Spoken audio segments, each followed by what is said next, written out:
The room went quiet for half a second. Just long enough for everyone to hear what my brother had said. "I mean it," he laughed, lifting his beer. "I wish you'd just die already." Then my parents laughed too. Not nervous laughter. Not shocked laughter. Real laughter. Like he'd just told the funniest joke of the night. We were standing in my parents' backyard, surrounded by balloons, string lights, and a cake that said, "Happy 30th, Jason," in blue frosting.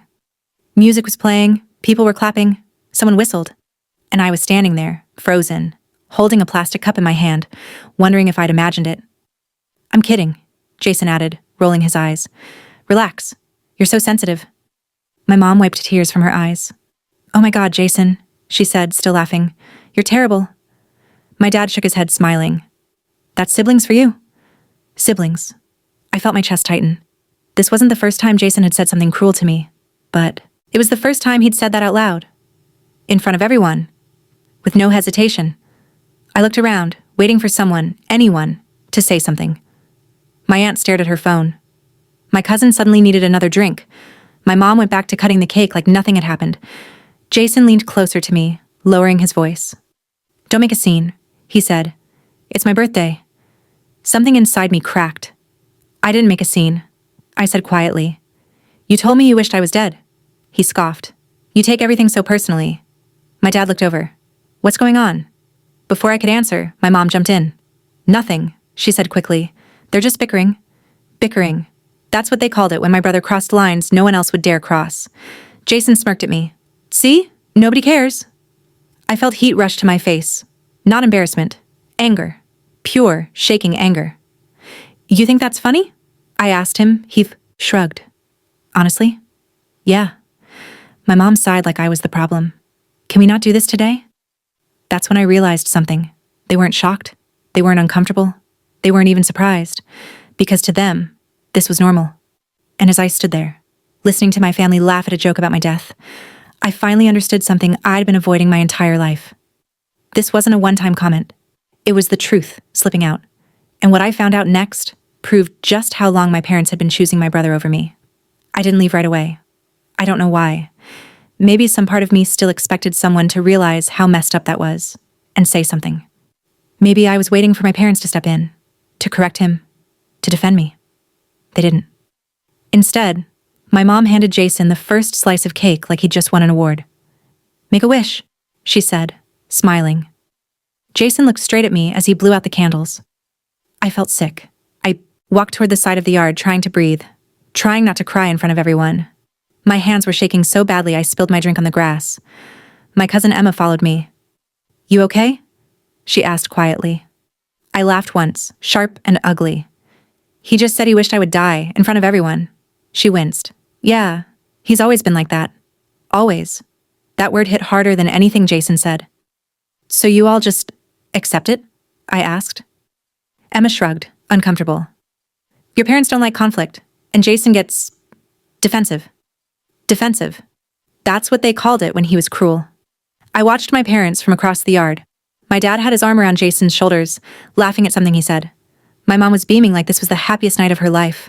I felt invisible. No, worse. I felt disposable. I walked back over to them. "Did you hear what he said?"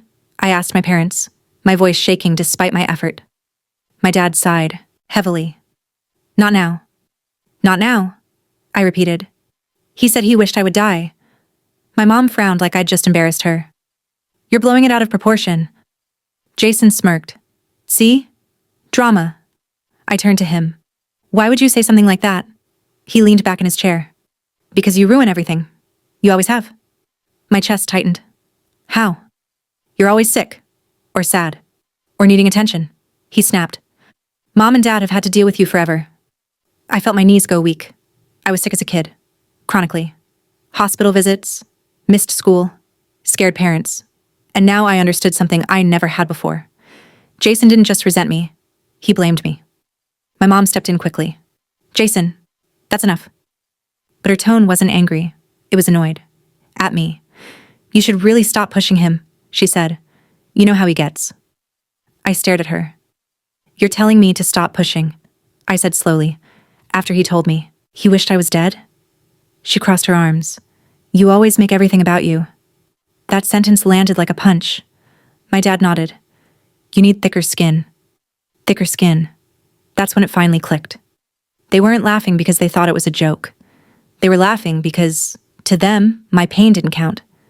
And in that moment, standing in my parents' backyard on my brother's birthday, I realized this wasn't about one comment.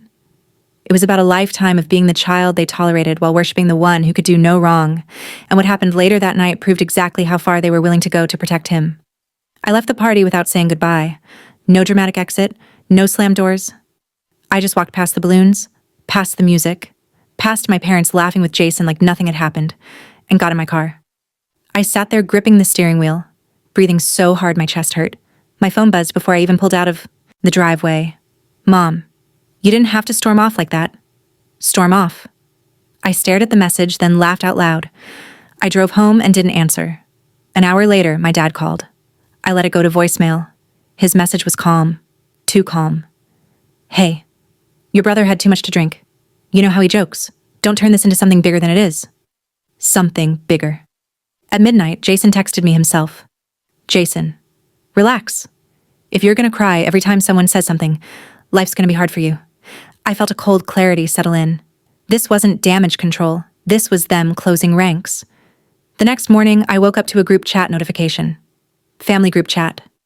My mom had sent a message. Let's all move on from last night. Jason didn't mean it, and we don't need negativity in this family.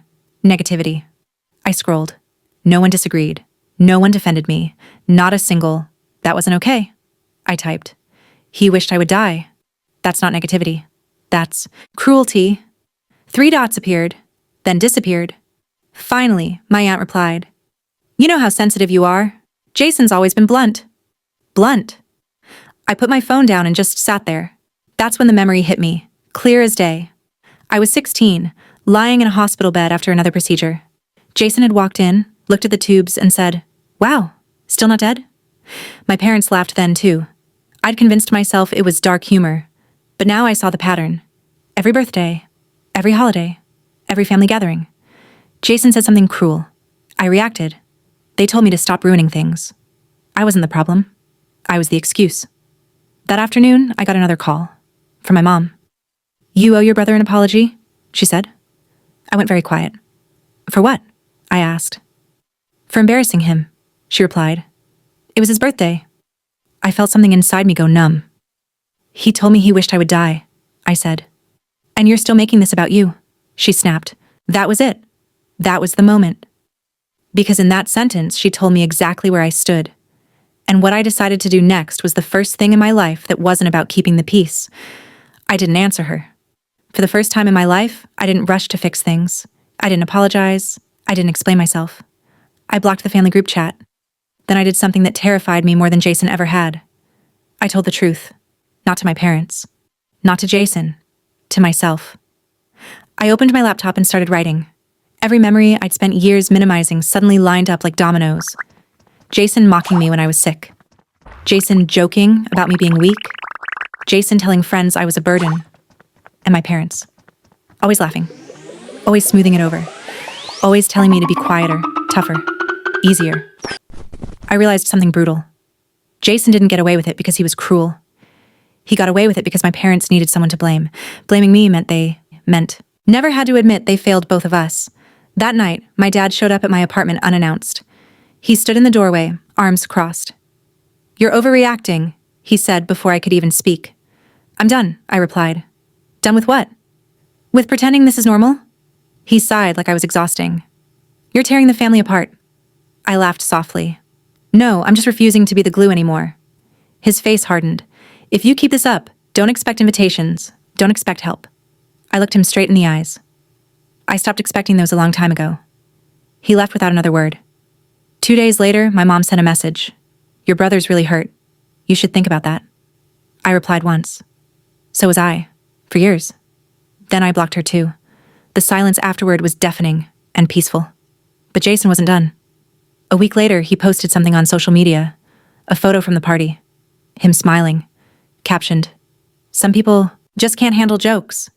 The comments were full of laughing emojis. My hands shook, but not from fear, from clarity. Because now everyone could see it. And what happened next was something Jason never expected. I didn't comment on Jason's post. I didn't argue. I didn't defend myself. I didn't explain.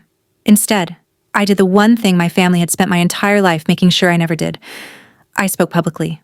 Not emotionally, not angrily. Honestly. I made my own post. No photos, no tags. Just words. I wrote about growing up sick, about being scared, about needing support and being treated like a burden instead. I wrote about jokes that weren't jokes. Laughter that hurt more than silence, and a family that decided cruelty was easier than accountability. I didn't name Jason.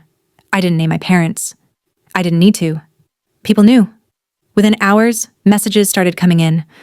Old family friends, former classmates, relatives I hadn't spoken to in years. One message stopped me cold. I was at that party. I didn't laugh.